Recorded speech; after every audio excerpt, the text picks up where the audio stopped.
شفت حسن الصباح في اخر الحلقه الثالثه لما عمل بايده كده وهو واقف على المركب؟ العاصفه سكتت. ازاي؟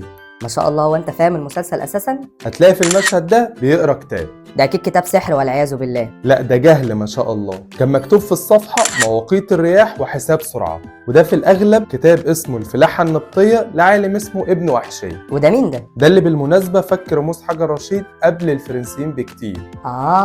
بس ايه الاسم الغريب ده؟ اسم الكتاب فلاحه علشان بيدرس تاثير الطقس والغلاف الجوي والضغط الجوي على الزراعه، اما النبطيه فده اسم القبيله بتاعت الراجل. بس للدرجه دي عرف العاصفه هتقف امتى؟ ده كمان بعدها قدرنا نحدد ونحسب الضغط الجوي بالظبط زي ما انت درست في تانية ثانوي في الفيزيكس طبعا. اللي عمله تورشيلي. طبعا. طب اسم الجهاز كان ايه؟ طبعا. تصدق لو انت اللي كنت على المركب كنت قلت الله اكبر بدل الراجل غلبان ده. اما بقى لو انت عرفت اسم الجهاز ايه اكتبهولي في كومنت تحت الفيديو وهنعمل سحب، والهديه هتكون حصه فيزيكس فري. اما بقى لو عايز تتعلم معانا فيزيكس بجد ابعت للرقم ده.